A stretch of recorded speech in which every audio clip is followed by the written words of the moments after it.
America के राष्ट्रपति Trump ने एक बड़ा दावा किया है। उन्होंने अमेरिकी संसद को जानकारी देते हुए कहा कि ईरान के खिलाफ जारी सैन्य टकराव अब खत्म हो चुका है। इसी के साथ उन्होंने ये भी स्पष्ट कर दिया कि अब संसद से सैन्य कार्रवाई के लिए मंजूरी लेने की समय सीमा उन पर लागू नहीं होती। व्हाइट हाउस की ओर से भेजे गए पत्र में ट्रंप ने कहा कि 7 अप्रैल 2026 के बाद से अमेरिका और ईरान के बीच किसी भी तरह की कोई गोलीबारी नहीं हुई है। उनके अनुसार 28 फरवरी से शुरू हुई शत्रुता अब समाप्त हो चुकी है। ये बयान ऐसे समय में आया है जब अमेरिका में इस बात को लेकर बहस तेज थी कि क्या इस सैन्य कार्रवाई के लिए कांग्रेस की मंजूरी जरूरी थी या नहीं।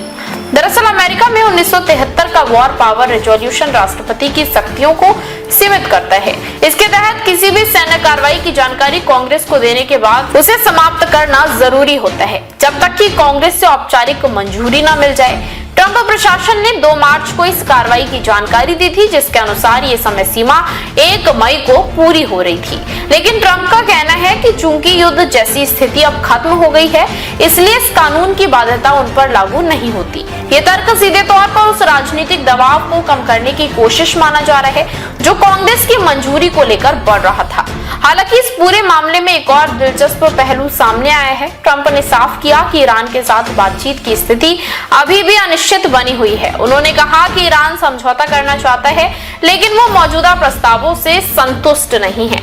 ट्रंप ने ईरान के नेतृत्व पर भी सवाल उठाए। उनके मुताबिक तेहरान के भीतर नेतृत्व बिखरा हुआ है और आपसी मतभेद इतने ज्यादा हैं कि ये तय करना मुश्किल हो गया है कि अंतिम निर्णय लेने वाला कौन है। उनका कहना है कि यही वजह है कि बातचीत जटिल और धीमी हो रही है। इसके साथ ही ट्रंप ने यह भी दावा किया कि हालिया संघर्ष के बाद ईरान की सैन्य क्षमता काफी कमजोर हो गई है। उन्होंने कहा कि देश की नौसेना और वायुसेना पहले जैसी ताकत में नहीं है और उसकी रक्षा क्षमता सीमित हो चुकी है। हालांकि इन सख्त बयानों के बीच ट्रंप ने कूटनीति को प्राथमिकता देने की बात कही। उन्होंने संकेत दिया कि अमेरिका के सामने 2 ही विकल्प हैं, या तो ईरान के साथ समझौता किया जाए या फिर सैन्य कार्रवाई को आगे बढ़ाया जाए। लेकिन उन्होंने ये भी कहा कि मानवीय दृष्टिकोण से वो टकराव को बढ़ाने के पक्ष में नहीं है। फिर भी उन्होंने ये साफ कर दिया कि अगर बातचीत विफल होती है तो सैन्य कार्रवाई का रास्ता पूरी तरह बंद नहीं है। कुल मिलाकर ये पूरा घटनाक्रम सिर्फ अमेरिका और ईरान के बीच संबंधों का मामला नहीं, बल्कि ये वैश्विक राजनीति, शक्ति संतुलन और कूटनीति की दिशा तय करने वाला एक महत्वपूर्ण मोड़ बन सकता है। देश विदेश की तमाम बड़ी खबरों के लिए देखते रहें किनी टाइम्स। वीडियो को लाइक करें, चैनल को सब्सक्राइब करना ना भूलें।